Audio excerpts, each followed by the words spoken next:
2 million years ago, a giant nickel and iron meteorite crashed into the floor of the desert, forming Wolf Creek Crater. Now, the original crater was much deeper, the walls around the rim much higher. But even after 2 million years of weathering, there are a few bigger or more striking meteorite craters on the face of this Earth.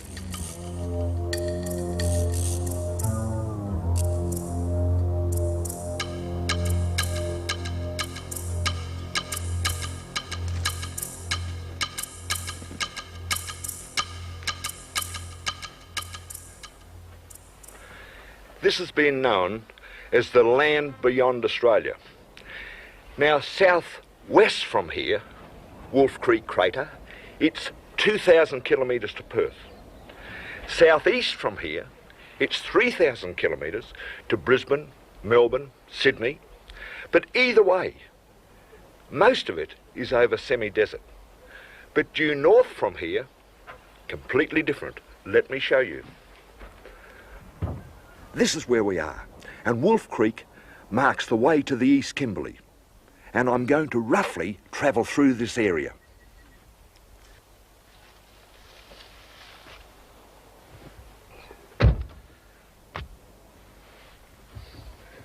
It's a wild and rugged country. In fact, it's only in the last 100 years that Europeans have come here. And it's one of the few places in Australia, in fact the whole world, that is still a frontier. Now, it's been gold country, it's been, and still is, cattle country, and lately it's been diamond country. But it's always been spectacular country. And to me, its greatest treasures are still its natural ones. Now, why don't you come with me while I show you what I call the jewels of the Kimberley.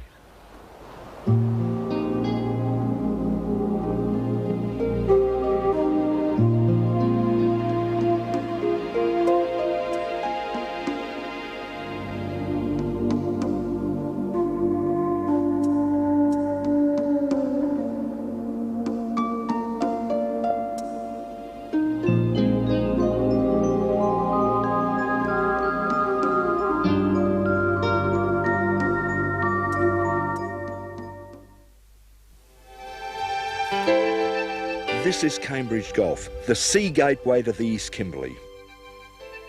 This is where the Ord, which drains this country, finally unloads 15% of all Australia's fresh water and a staggering 85% of Western Australia's fresh water into this gulf. Every year, after the monsoonal rain, the Kimberley looks like an oasis.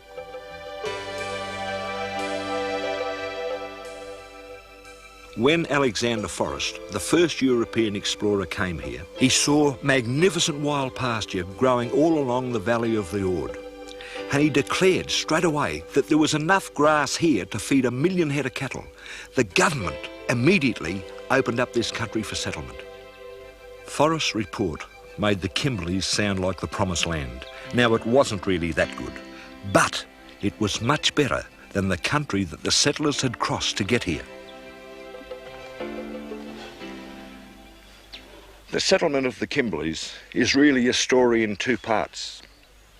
Over in the west, they brought their sheep by sea and settled. But the real story to me is these epic treks where they came from Queensland and South Australia, overland, through drought country, waterless, then had to negotiate tropical swamps, and that's what they got here, infested with crocodiles. These treks are even unmatched by anything that happened in the American Wild West. And possibly the most notable of all these, the most notable family, would be the Duracs, that travelled 4,000 kilometres, 2 years to get here, to settle this. And really, it was pioneers like the Duracs and others that blazed trails into the East Kimberleys and settled this country. They're the people that we really thank.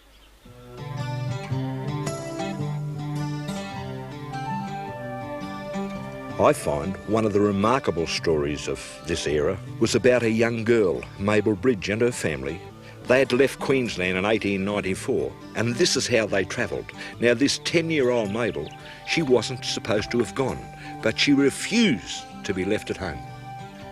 Now, it was just as well she did come, because one by one, the stockmen deserted, and Mabel had to take over the driving of one of the wagons. Now, without her help, there's no way they would have got here.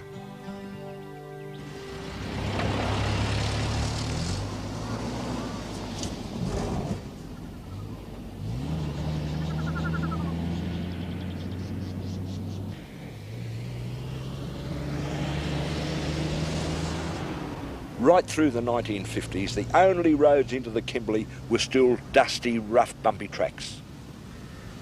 Now, not many travellers came without a good reason. But when they got to places like Mabel Downs cattle station, it was like coming to a small town, because there was no towns up here, and you could always count on a friendly welcome.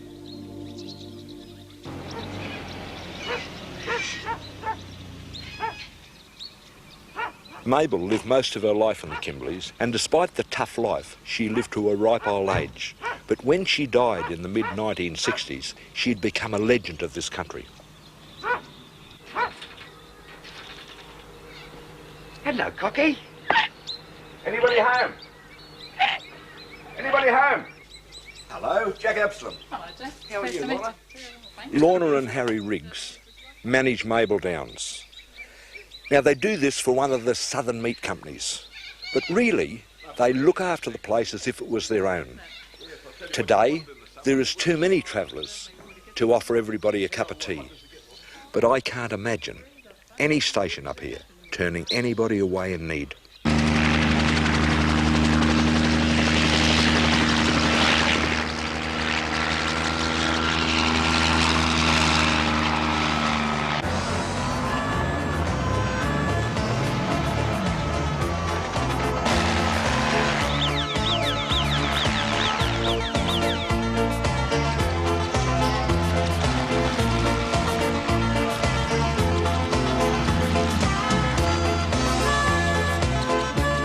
By Kimberley standards, Mabel Downs is a pretty small station.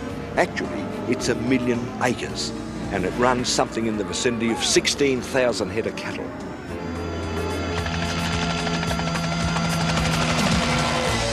Now today, they're doing it the easy way. They're using the chopper, and the chopper pushes the cattle out of the hills, and then the stockmen take hold of the cattle.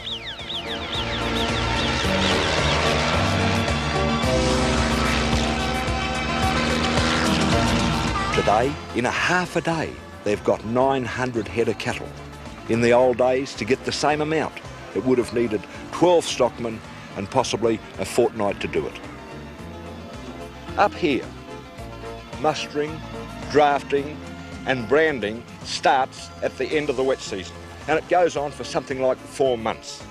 Now, this is all open range. There is no fences, so it is very important to have regular musters so that they can brand the calves and especially cull out the wild bulls, the scrub bulls, so that they can improve their herds. Maggie Lilly is no stranger to this scene. She was born in the Kimberley, and she and her husband worked the station that adjoins Mabel Downs. Maggie, do you think the stockmen of today have it hard? No, they haven't got it hard. They've got good males and everything like that, and the cattle are brought into them, and they don't have to work near as hard. They got paddocks to put the cattle in. Well, one time you mustered them and you had to brand them on the spot.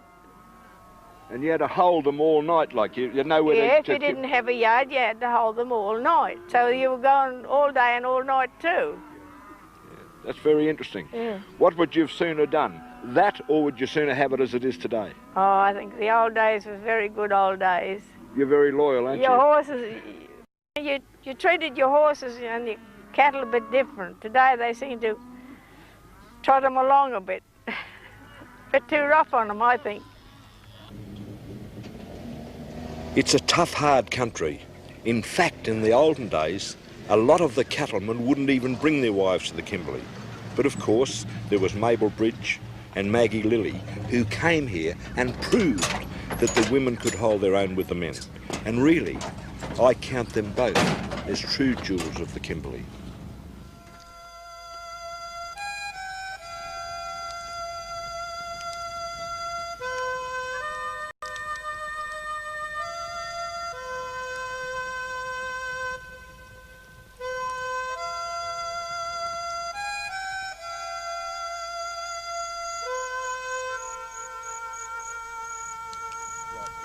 For the head stockman Ken Ward and all the stockmen up here, the work is hard and the hours very long, often 16 hours a day. You're serious? You can't get blokes to work here? No. There's 3 blokes come here not long ago. There's 1 still here, 2 left after 7 days. Good ringers are getting smart. It's too hard work. They're just getting, there's easier jobs in town, so they go in town and do it. Right. They get paid more in town. They got piss every night. They got women. Their car and hoon around all the time. The only blokes that are coming out here are these young fellas who want to be a cowboy. They see it on TV and think it's real easy. They come out here. And that's where they get into trouble. They come out here and they get such a hell of a shock. And they just can't act and they take off.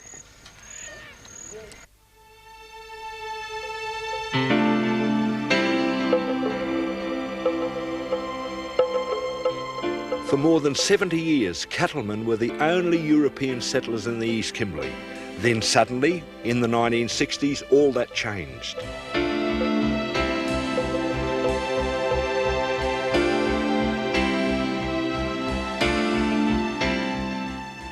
And you can see the effects of the change when you fly into the new township of Kununurra.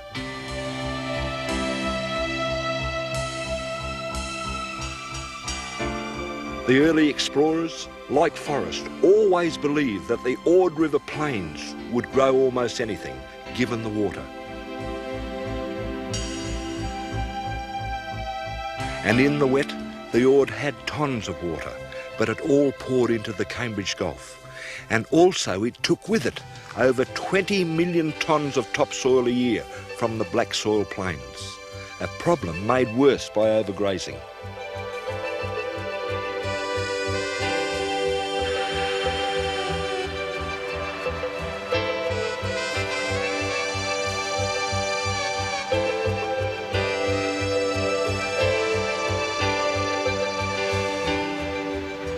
A plan was devised to dam the Ord, to turn this cattle country into closely settled crop-growing farms.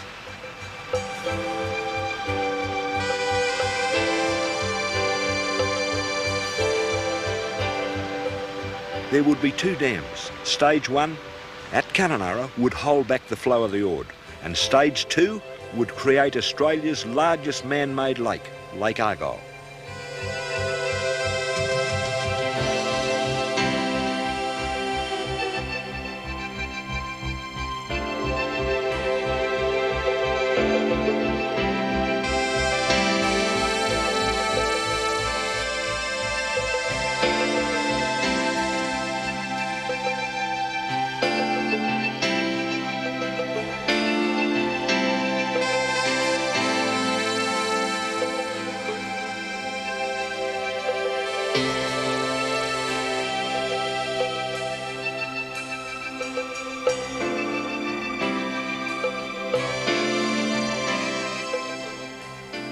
It was a great engineering scheme, but in some people's views, it is still thought of as one of the great mistakes of the 20th century.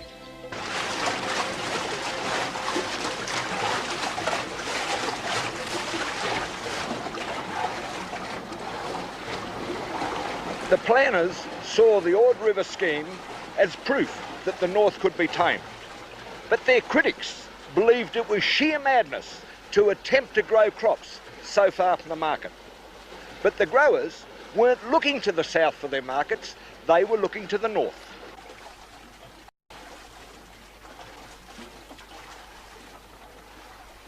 The fact is that from the Kimberleys, Jakarta is closer than Perth, Singapore is closer than Sydney, and Manila is closer than Melbourne.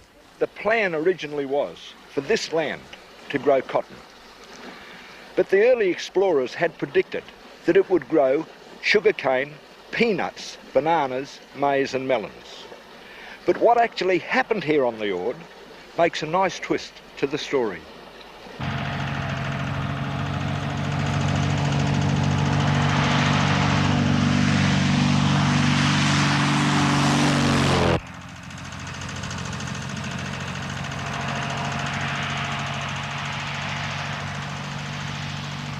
The 1960s was the age of monoculture, or growing one crop over vast areas. In theory, that meant better economies, but in practice, it was a nightmare. Pests and diseases appeared on a scale that had never been seen before. For 10 years, they tried to grow cotton. The last crop of cotton on the Ord was sprayed 45 times in one single season. They gave up on cotton. Meanwhile, on the new waterways, the bird life was multiplying, and that was a pity, because the next crop that the Ord River farmers were told to grow was rice. The wild birds feasted. The flocks grew to plague proportions. The Ord farmers went out of rice. In fact, just as the Great Dam, Lake Argyle was finally filling up, the Ord River scheme was hitting rock bottom.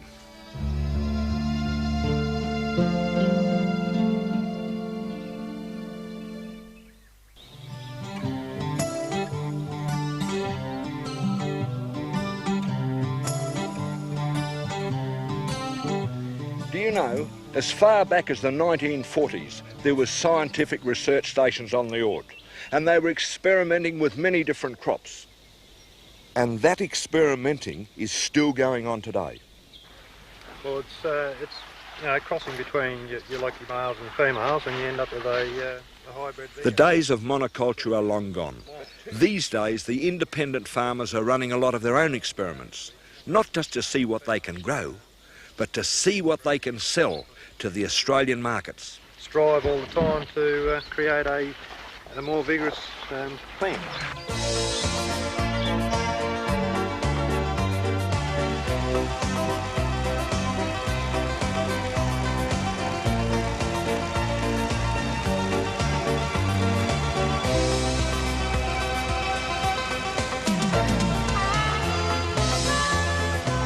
Rocky Lurch was a sugar farmer in Bundaberg. Now here on the Ord, he's growing 5 different crops. What I've noticed, that most of these people have diversified into small farms. What advantage? Well, the advantage is that we are a bit out of season to the rest of the country. We're producing crops here that often aren't produced at this time of the year in Australia. It's a no-hassle cropping system here. At this time of the year, there's no rain. We have a very good irrigation system. And that's backed up by good handling facilities for grain, transport facilities for perishables like, we'll say, rock melons. We can get them to any capital city in Australia in about 3 days from here. Instead of cotton and rice, you'll find more than a dozen different crops being grown at any one time. Sunflowers and sorghum, maize and melons, peanuts and pumpkins, bananas and other tropical fruits.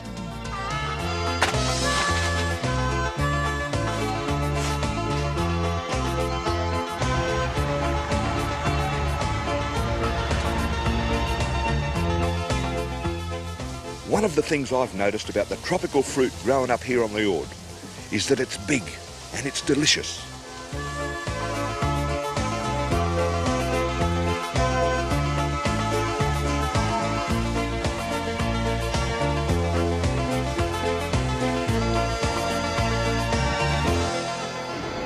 Jim Hughes manages the Farmers Co-op in Kununurra.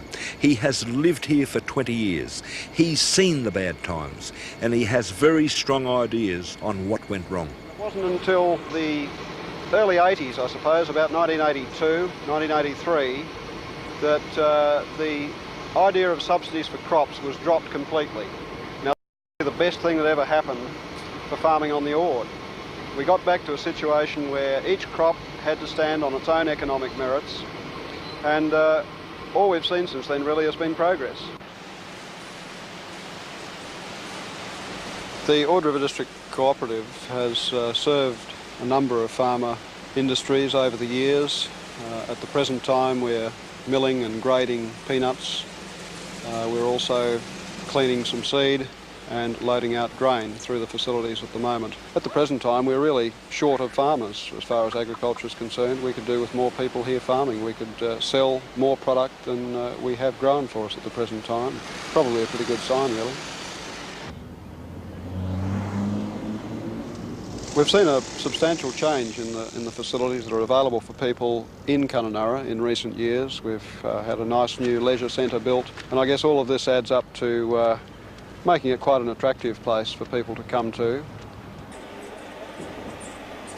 Now the twist of the story to me is this, that for all the advances in science, the crops that do best here are the ones that were grown 40 years ago by the pioneer researchers.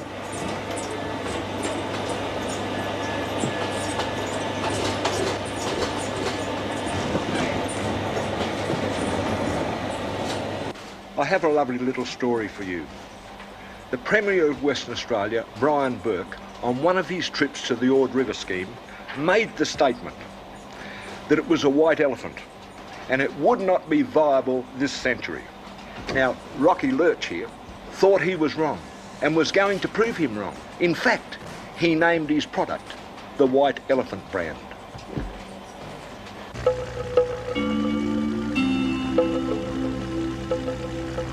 It's early morning at Kununurra Airport, in the heart of the Kimberley.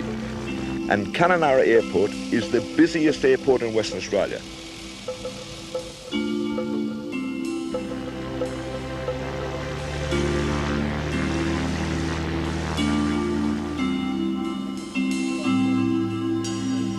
Now, all these tourists are going on a scenic flight to what has become known as the lost world of the Bungle Bungles. And this place is fast becoming one of the great tourist attractions of Australia. Now, we're going there too, but I'm going to take you by road, because by road I can show you a lot more of the unusual aspects of this place. But before I do, I want to show you another journey that begins here every morning. None of these people are tourists. They are daily commuters from Kununurra. These people are going on what, to me, is one of the fascinating journeys of the East Kimberley. And really, they're going into the 21st century, and I'm going with them.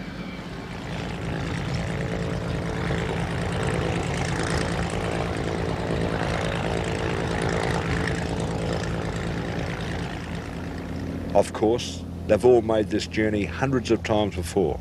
That's why they don't even bother to look at the view.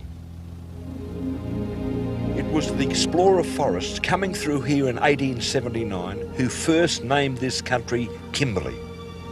10 years before, prospectors had given the same name to a place in South Africa. Now that's an interesting coincidence, because over 100 years later, Australia's Kimberleys is also becoming world famous, and for exactly the same reason. Cut off from the world, in the rugged hills behind Lake Argyle, lies what is now the biggest diamond mine in the world.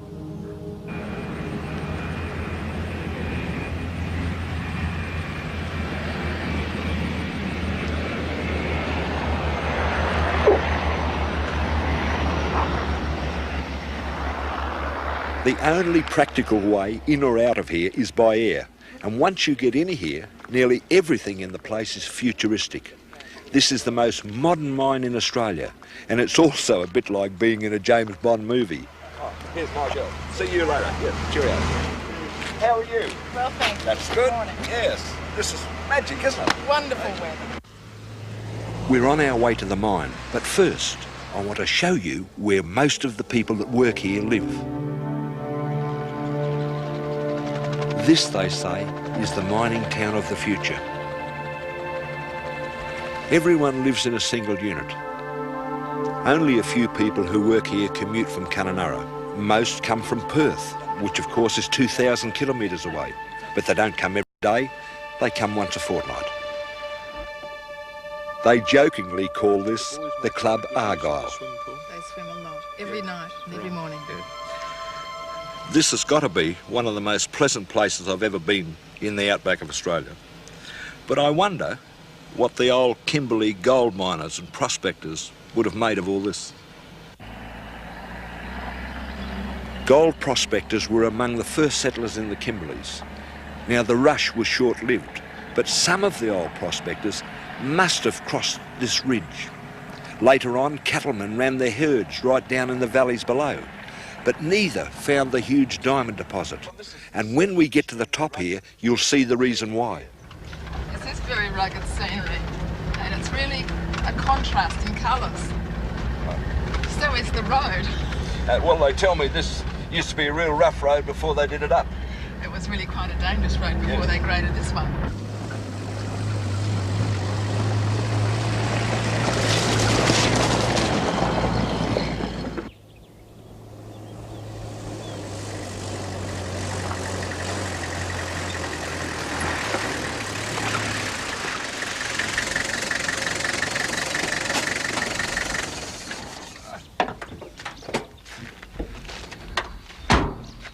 That's nice, isn't it? Yes. Well, that's what it's all about. There's all the benches. Isn't that scene magnificent? But it also shows us the vastness of the Kimberley. And you can easily realise how hard it would have been to find the diamonds. It was only in the early 1970s that a big company made an all-out effort to find the source. Now, they were taking one hell of a risk because nobody knew if a large deposit existed. And then it took them 7 years and a cost of $100 million before they finally hit pay dirt. Now, I bet that was a relief.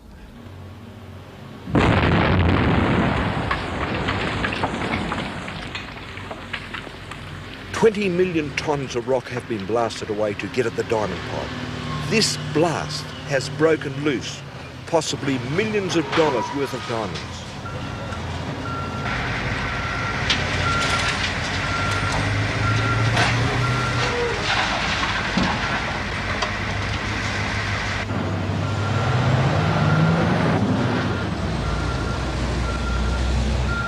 The Argyle diamond mine sits on a very rich deposit of lamproite. Now, lamproite is that grey rock, and really, the mine is an extinct volcano.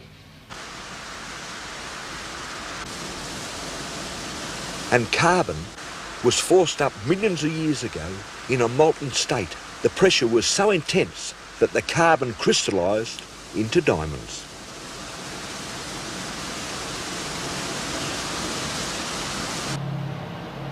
Nowhere in the world are diamonds thicker on the ground than here. But that still only means a couple of grams of diamonds in every tonne of rock, of which only 5% are gem quality. Really, that's like looking for a needle in a haystack.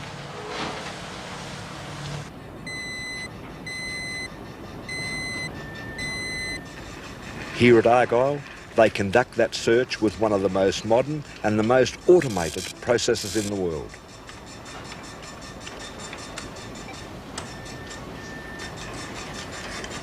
As I said before, James Bond country. The whole operation of loading and carrying, crushing and conveying, even cleaning, is computer controlled.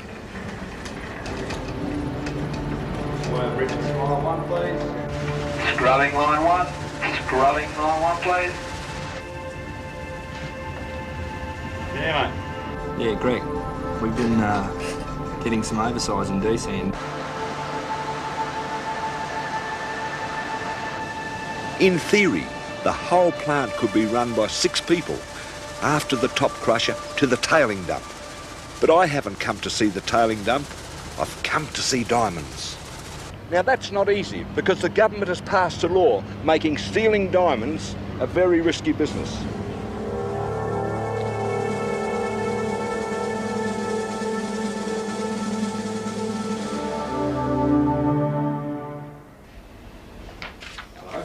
I'm Jack Absalom. Oh, Mike Harley.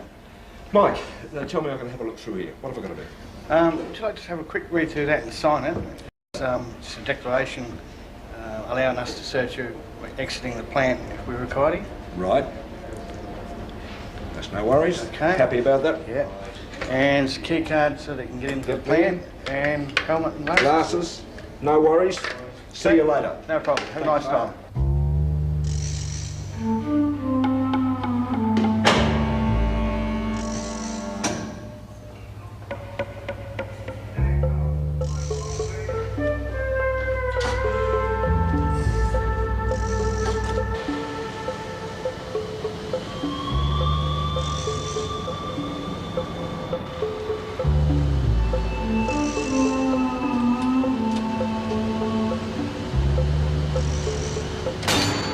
And that was only the outer gate.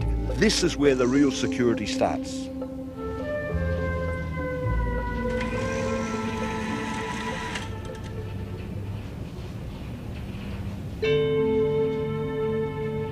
In here, I'm as close to the end of the production line as I'm ever going to get.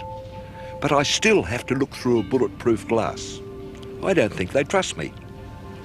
Just a few of nearly 30 million carats of diamonds that are coming out of this mine every year. That's about 5 tons of diamonds a year. Rough diamonds.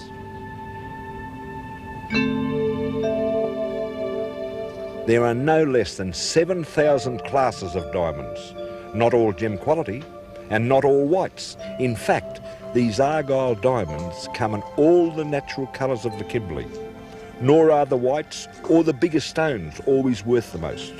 One of the Kimberley pinks, cut and set, weighing no more than 2 carats, has been valued at over $2 million.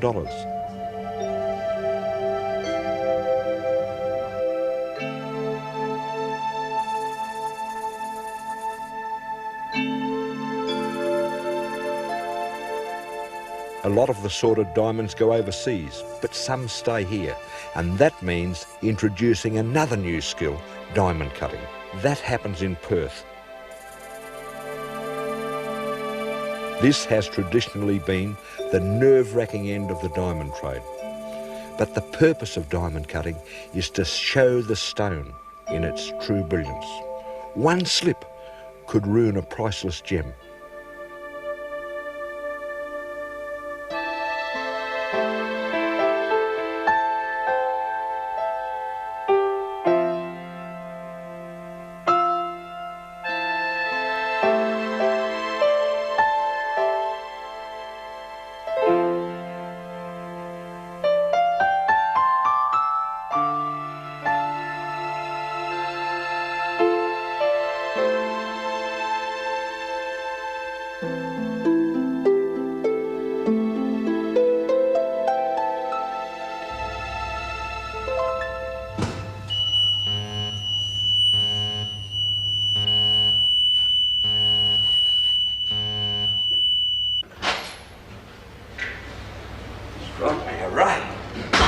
I'll tell you what, they're thorough in there.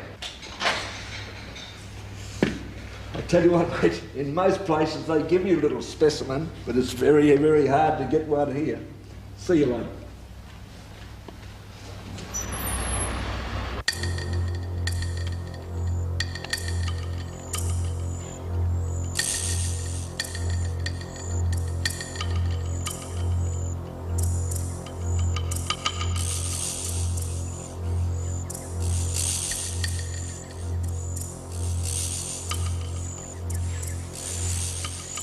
As usual, I've saved the best to last. This is our first look at the Bungle Bungles.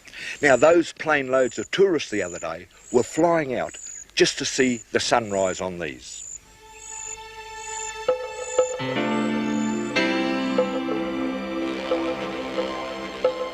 I believe that within 5 years, these will rate with our best tourist attractions, our Kakadu National Park, our Barrier Reef, our Ayers Rock.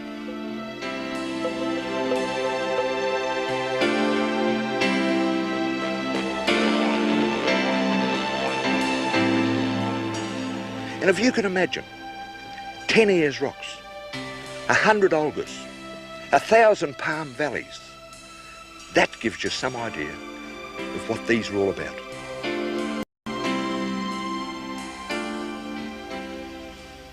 Some people have called this the lost world of the Bungle Bungle, but that's not strictly true. It would be more accurate to say that in the last few years, the Bungle Bungle has been rediscovered.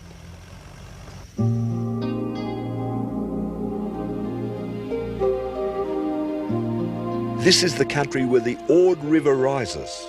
For most of the year, these creeks are dry, but when they flow in torrents. And it's that water flow over the countless millions of years that has carved and shaped the Bungles.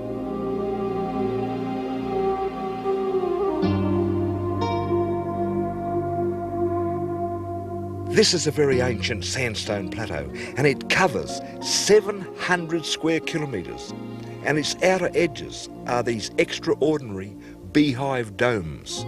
They say the Bungle domes are the most spectacular example of this type of formation on the earth.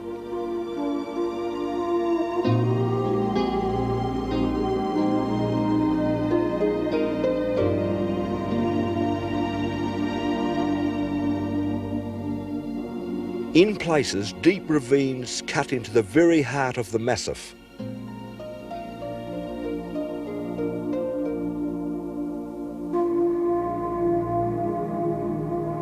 Some of those canyons are so steep and narrow that they never see daylight.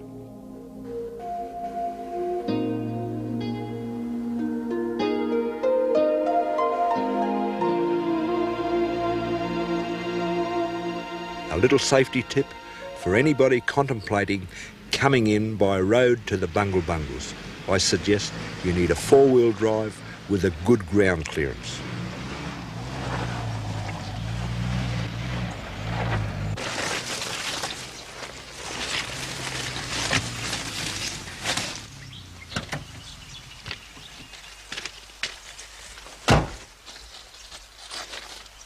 I've travelled about 60 kilometres from the main road on a dusty, rough road, and it's taken me roughly 5 hours, so that'll give you some idea of how rough this track is in here. But when I get in, right, it's really worth it. Marvellous. But from here on, the only way I'm going to see this country is by foot.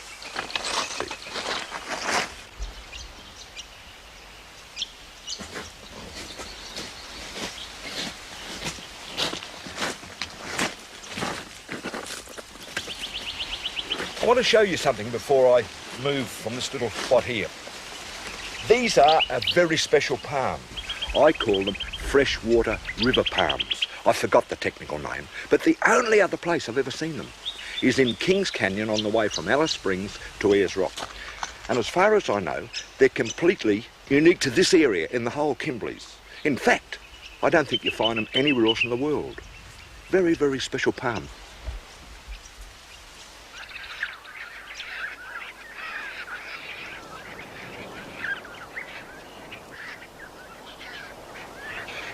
This is a very typical example of the beehive domes of the Bungle Bungles. It's the striping effect, really, that makes the domes so remarkable. Underneath all this rock is sandstone. The dark stripes aren't rock, but a build-up of silicon and algae that grows on them in the wet season. This same water action leaches out most of the minerals in the sandstone, and combined with the wind erosion, breaks down the sandstone into sand. That's why these rock faces, which really look so tough, are in fact so fragile. In places, they crumble to the touch.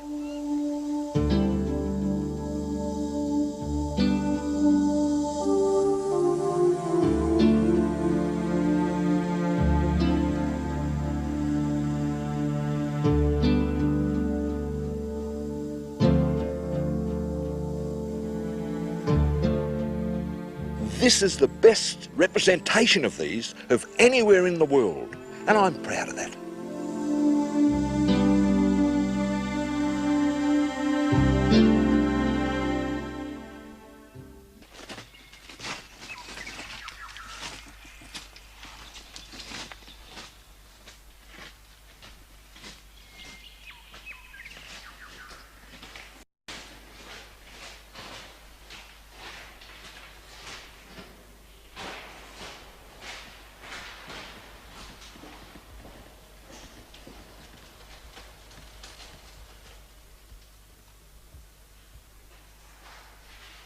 When you come into a place like this, you get an unusual feeling.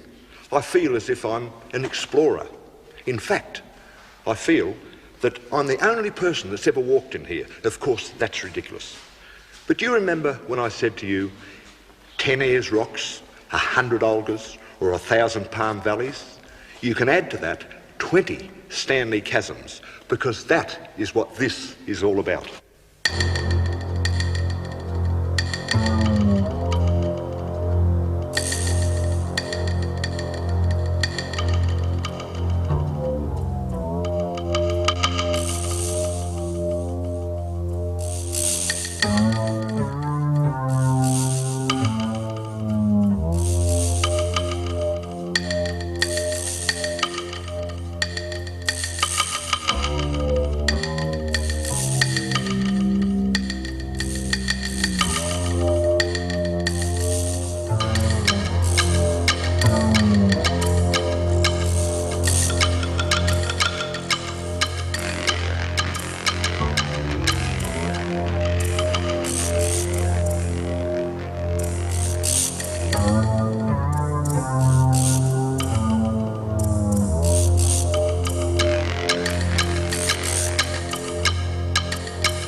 You remember when I was talking to you about the beehives, about the sandstone and the conglomerate. Now here is a very fine example of that conglomerate. In fact, this whole gorge is mainly conglomerate, which is the ancient riverbed gravel, all solidified together.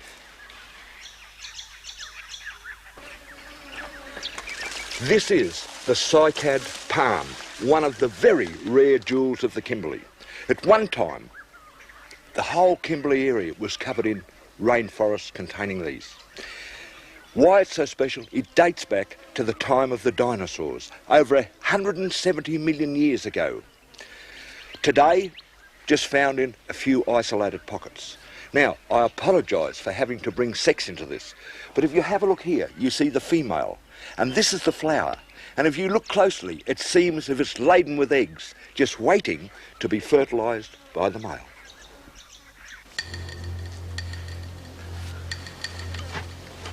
Very good specimens of Aboriginal art. Now, I find this extremely interesting because as an artist, I can see the value in it. When I look at these crocodiles, and another particular one down here is an octopus type creature, or it appears to be an octopus. Now, there was no sea here, the sea's a long way away. And it makes me wonder if probably one of their relations come to visit and he said, look, I'll show you what I do, and showed them an octopus. That could have happened. The crocodiles possibly, the Ord River's only say 40 kilometres over here, they would have seen them there, which again indicates to me that it was possibly nomadic group of Aborigines moving around the edge of the bundles to a new campsite. There's another little interesting thing down here. There's paintings of hands, but they're very, very small. I think they were children. Possibly, while Dad was doing these, they've put up their hands and done some of their own. Probably all budding artists, I'd think. We want some more. We want some more down here, see? That's right, see? Another one in there, see? See that now? Budding young artists who live in the district today are no longer roaming nomads, but they live permanently in a place called Turkey Creek, not far from the Bungle Bungles. Sister, what did you used to do before you... And what is different about this school is that it is run not by the public school teachers, but by the elders of the community, helped by the Sisters of St. Joseph. What do you think of that? Do you think I've messed your painting up, eh? Do you think I've messed it up? What do you think? Good. It's good? Oh, hell. I reckon you're all right too. Make it lighter.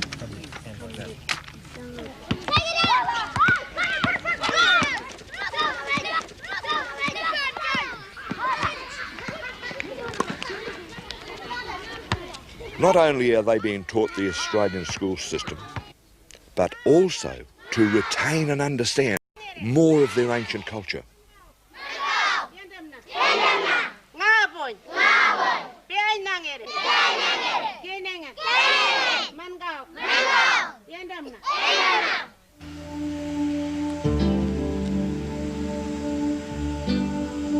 as I'm travelling around the bungle bungles, and especially before sunset, the urge for me to get my paintbrush out is often too hard to resist.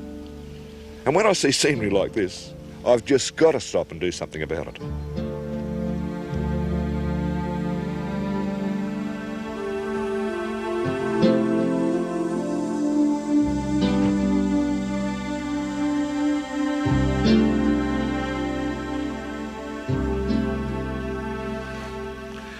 I could paint it here for 12 months or more. This is a painter's paradise.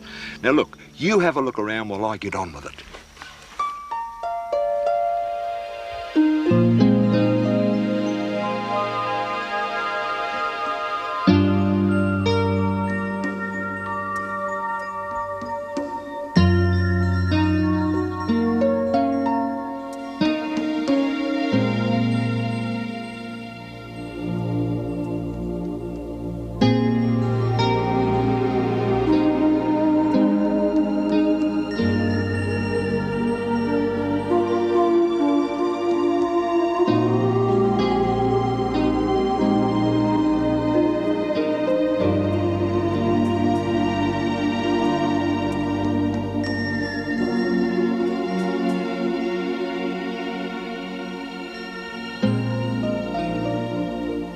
Well, what did you think?